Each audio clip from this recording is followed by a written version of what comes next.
Bonjour tout le monde, j'espère que vous allez bien. De retour, de retour. Bon, à chaque fois, chaque vidéo, ça va être un grand retour et tout. Bon, attendez. Ça me dérange, ça me perturbe.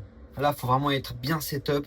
Comme ça, bah, je pourrais 100% parler de football et pas de la nature. Bref, en tout cas, ce sera une petite vidéo. Non, en vrai, ce sera pas une petite vidéo, ce sera une belle vidéo quand même pour parler de la situation. Parce que par rapport à la saison, enfin, par rapport à la dernière vidéo, il s'est passé beaucoup de choses entre temps. On était encore en Ligue des Champions, enfin, il me semble. Voilà, on est éliminé malheureusement par l'Atlético de Madrid. Et ça, c'est cataclysmique. C'est vraiment cataclysmique parce que bon, waouh, waouh, waouh, waouh, le niveau d'Arsenal, c'est tellement pas ouf, c'est tellement pas ouf, tellement pas ouf. Mais là, j'aimerais traiter un sujet. On a tous vu le match Paris-Bayern, match de l'année, match du siècle, match de la décennie, match de ce que tu veux. Match des générations entières, bref, meilleur match de l'histoire du football. Mais bon, on va quand même parler du Barça. Est-ce que le Barça est en retard? Alors la réponse est directe, non. Pas du tout, et je dirais même le contraire. Nous sommes en avance. En avance de notre temps. Plutôt flic. Parce que je me rappelle, enfin même moi le premier qui critique, on va dire, cette ligne haute du FC Barcelone et de Hansi Flick, bah, bah on voit que c'est en fait le foot moderne. Et le football le style et le football de Flick vont en fait représenter déjà, on va dire, les prémices de ce football qu'on regarde et qu'on est en train de témoigner, on va dire, un peu en ce moment. Et encore, franchement, ce n'est pas la version finale. Le Bayern, ils sont forts, ils sont vraiment super forts, évidemment. Le Bayern et le PSG sont les deux meilleures équipes du monde, incontestablement les deux meilleurs, les GOAT.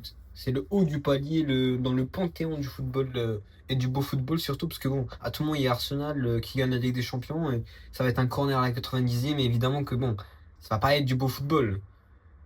Ça va être du haram ball à la limite. Haram ball, des joueurs, t'achètes avec de l'argent haram, bref. Bref, bref, bref, cataclysmique.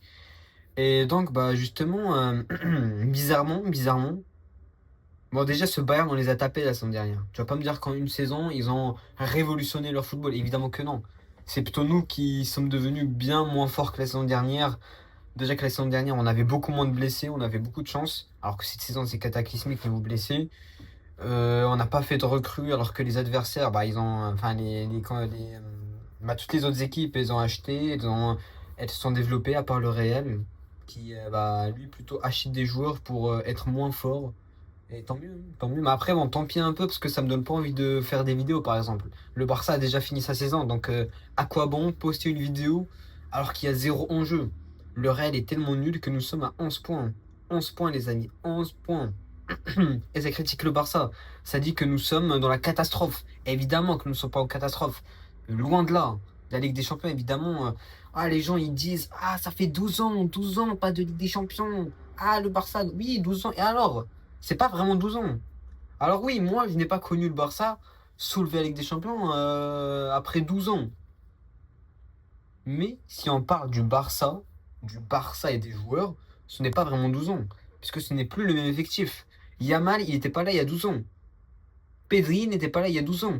Ils étaient peut-être jeunes en train de regarder cette équipe. Messi exploser tout le monde. Neymar euh, inspirer les jeunes et tout. Mais on peut pas dire, encore une fois, une nouvelle saison, le Barça pas de Ligue des Champions. Non, peut-être il y a 3 ans, oui, parce qu'il y avait nos joueurs, justement, ils étaient là il y a 3 ans. Alors on peut dire, oui, 3 ans d'affilée, pas de Ligue des Champions pour eux. On peut peut-être se questionner. Mais on va pas dire 12 ans. Il n'y a aucun joueur d'il y a 12 ans. Aucun. Aucun, aucun. Aucun. Donc bon, voilà quoi. On peut pas vraiment tomber sur les joueurs, sur les erreurs du passé. Et ça leur fait pression. Et même dès qu'ils partent de Ligue des Champions, ils sont en mode, on le promet aux fans. Frérot, ne promets rien, joue ton football, sans pression, et tout va bien se passer. C'est ça le secret. Le PSG, ils étaient chill. C'est comme ça en fait le PSG. Ils ont laissé tomber leurs idées, leurs objectifs de superstar et tout. Ils ont vu que ça marchait pas, ils ont tout lâché. Ils ont dégagé Messi, Mbappé, Neymar. Vas-y, une nouvelle équipe, nouvelle construction, un nouvel entraîneur, nouvelle philosophie, nouvelle tactique et naturellement, ça s'est juste fait naturellement. Ils ont gagné la Ligue des Champions. Et même Lucien Riquet, des fois en interview, il dit, Ligue des Champions, voilà quoi. Il dit pas en mode nous sommes les meilleurs, il est en mode avançant petit à petit et voilà. C'est ça le secret. Sauf que bah il y a trop de pression mise sur les joueurs et du coup bah ils ont du mal, on va dire, à jouer naturellement et de proposer leur meilleur football d'une manière spontanée et voilà quoi. Pas comme en Liga. Bon, en Liga, on est en train de taper tout le monde, donc bon, ça c'est un plaisir. Mais bon, cette fois, la saison prochaine, j'ai limite envie de boycotter la Liga, qui ne mérite aucun buzz déjà, pour justement la Ligue des Champions. Et donc justement, bah, on a tous vu ce match PSG-Bayern, donc gros match, gros match, gros match évidemment, mais ça montre juste qu'en fait, je pense que le Barça n'est pas du tout en retard, mais il nous faut deux, trois recrues. Voilà, deux, trois recrues, franchement, on est bien, on est bien. Et même un peu de joueurs, tu vois, des prêts et tout pour le banc, parce qu'on a quand même besoin des remplaçants et va falloir faire beaucoup de rotation pour éviter les blessures et tout. J'ai vu des rumeurs et ça parle en fait d'un départ qui pourrait faire mal. Alors bon, si c'est Yamal, oui, ça peut me faire mal. Yamal, bref, t'as capté. Je pense que ça va être Rafinha.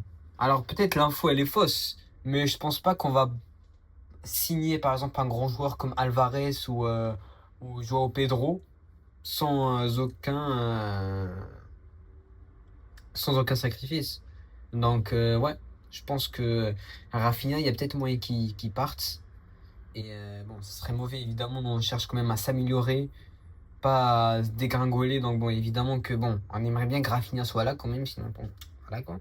Bon, même si sa saison n'était pas folle en vrai, mais voilà, voilà. Donc, bon, le PSG aussi sont super forts, mais franchement, le PSG, mais le problème, c'est que voilà, le Barça, si on était le Bayern face au PSG, ah, vous avez vu le Barça, le problème du Barça, c'est la défense contre Barcy, il est nul, Martin Tartine, il est nul, Koundé, il est nul. Et là, le Bayern, quand c'est le Bayern, meilleure équipe, meilleur match de l'histoire. Non mais voilà quoi, enfin, faut décider. Alors oui, évidemment, je dis pas que le Barça est parfait défensivement, évidemment qu'on a des problèmes, et justement par rapport au Mercato, bah va falloir recruter, évidemment. Laporta va pas falloir faire le camp, Deco non plus. Va falloir acheter, va falloir bien acheter, va falloir ne pas faire une Mbappé, évidemment. Va falloir acheter des joueurs qui vont se la donner par rapport justement à leur profil. Et bon, ça part de Alvarez et Joao Pedro. Franchement, je mange. Je mange. Apparemment, ça parle de 100 millions pour Alvarez. Franchement, les 100 millions, c'était moi qui avait mis des donations récemment. Moi, j'ai pas mis 100 millions, évidemment. Il y a l'abonnement Spotify, il y a le Prime, la boisson. Et voilà quoi. Avec le temps, ça s'est accumulé. J'ai pu ramener Alvarez au Barcelone. En vrai, c'est pas toujours ça, c'est toujours pas le cas, mais apparemment ça parle de jouer à Pedro. Franchement, je mange. Mais après, les joueurs de Chelsea, non, non, vraiment pas. Les joueurs Première Ligue en général, flemme, notamment Chelsea qui vont super mal. Ouais, non, non, non. Même Estevao, ça dégage. Franchement, les joueurs de Chelsea. Moi, je veux plutôt Alvarez qui a déjà apparemment égalisé les buts de Lionel Messi. Non, il n'a pas égalisé les buts de Lionel Messi. On va dire qu'il a marqué 20 buts le plus rapidement possible, autant qu'Argentin. Il a dépassé Messi apparemment. Donc bon, ça reste quand même Alvarez, quoi. Ça reste un grand joueur, il est jeune et tout. Donc évidemment, ce serait bien. Mais j'aimerais surtout parler de défense, parce que c'est ce qui fait débat. La défense. La défense, et quand on voit le Bayern, leur style de jeu, évidemment, ils se sont pris 5 buts dans la gueule. Donc évidemment que bon, ça va parler de leur défense, alors qu'évidemment que le PSG s'est pris 4 buts aussi. Et pourtant, c'est pas non plus le bloc haut hors jeu, un peu à la barcelonaise ou à la bavaroise. Mais pourtant, il y a eu une action, t'avais Dembélé, il partait seul. Il partait seul, il sprintait. T'as Upamecano, il vient. Calme, tranquille. Tu me passes pas, frérot, tu me passes pas. Pah. Il lui a pris la balle. Mais j'imagine Araujo, même Kobarsi, il aurait tapé. Mais même, non, pas Martin en vrai, il a toujours pas fait. Mais Garcia, on a quand même trois défenseurs qui se sont fait avoir de la même manière en 2 ans. Il nous faut Bastoni. Il nous faut Bastoni, frère. Il nous faut Bastoni. Moi, je dis pas que Bastoni s'est pas pris un rouge, surtout récemment. Mais Bastoni, ça reste du haut niveau. Ça reste du Maldini, de Wish, mais qui est là. qui met de la patate, qui met des passes de crazy, qui fait des tacles de crazy, et qui a de l'expérience. Et qui pourra conclure sa rédemption au FC Barcelone. Quoi de mieux, au final? Et Vinicius, toi aussi. Fais-nous une figo. Le Real ne te traite pas bien. Ça se voit, il veut les Mbappé. Frérot, viens. Nous sommes là, frérot. Nous sommes là pour t'accueillir. Avec plaisir. Viens, frérot. Viens, Rouya. Viens. Et on tape le Real ensemble. Pour une 40e fois. Bon, au bout d'un moment, c'est pas amusant, mais qui va le faire si c'est pas nous? Qui va le faire? Et même, en vrai, ça part de Bayern, deuxième meilleure équipe. Ils étaient à 2-2 de se faire éliminer par le Real. Par le pire Real que j'ai vu de ma vie. Donc bon, les gens qui disent le PSG aurait tapé le FC Barcelone en finale de Ligue des Champions. Pourquoi? Parce qu'on a perdu contre l'Inter où ils ont gagné 5-0. Les gars, ceux qui pensent comme ça, ils comprennent rien au foot, rien du tout. Ah, parce que j'ai battu l'autre et justement cette équipe, on l'a tapé. C'est-à-dire qu'on vous aurait explosé. Non, le football ne marche pas comme ça. Ça parle. En fait, le football, c'est des styles de jeu. C'est de la luck aussi, mais c'est des styles de jeu. Des blessés qui peuvent aussi impacter l'équipe. L'Inter, c'était le anti-Barça parfait. Le PSG nous aurait pas fait peur. Je dis pas qu'on allait gagner, mais j'aurais dit plutôt que ce match, la Bayern-Paris, ça pouvait être la finale de la saison dernière.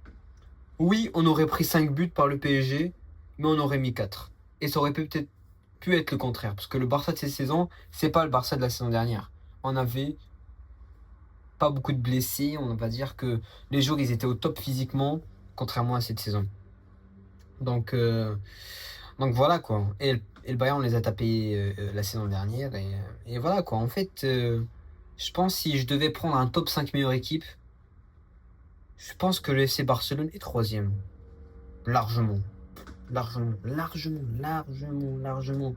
Malheureusement, il y a cette saison qui, on va dire, il y a des mauvais résultats. Il y a la mauvaise période au début de saison qui nous a fait mal. La défaite contre Chelsea, alors qu'aujourd'hui on les tape, on les explose. Même avec notre équipe B, on les explose. Tu mets Ferran, Bagdadi et Rashford, j'ai joué, on leur met 3-4-0 aujourd'hui. Facile. Donc, ouais, voilà quoi. Donc en gros, bah, franchement, le Barça, franchement, je suis très optimiste pour la saison prochaine, et surtout si on fait du recrutement. Et franchement, je suis très excité et très optimiste. Et j'espère qu'on reviendra au top level. Bah, en vrai, nous sommes déjà au meilleur. Enfin, on fait partie des meilleures équipes en vrai européennes. Mais j'aimerais être le premier. Et quand je vois ce Bayern Paris, évidemment, j'étais fasciné devant le match. Bravo aux deux équipes. Mais je n'étais pas impressionné. Je n'étais pas impressionné parce que je sais que le Barça est capable. Le Barça l'a déjà fait. Le Barça a fait mieux. Il nous faut juste quelques recrues pour, on va dire, compenser ses erreurs. Et avoir un Upamecano par exemple en défense, tu mets un Alvarez en attaque. Bon là je dis Upamecano, mais je fais référence à Bastoni en termes de qualité. Tu mets un latéral, un petit Mazraoui, mais non, c'est trop Mazraoui, c'est trop. Il est incroyable. Donc je pense pas que les Marocains ils sont pas assez respectés en Europe. Donc j'imagine le latéral de Leipzig, je me rappelle plus comment il s'appelle. Je me rappelle plus. Bref, vous voyez de qui je parle. Et franchement, tu peux vraiment avoir une très bonne équipe. Même, tu peux même ajouter des bons petits joueurs pas chers et tout. Franchement, ça parlait d'un joueur de l'Ajax. Avec plaisir. Donc, ouais. On se voit plus tard pour une prochaine vidéo. Bisous, à part ça.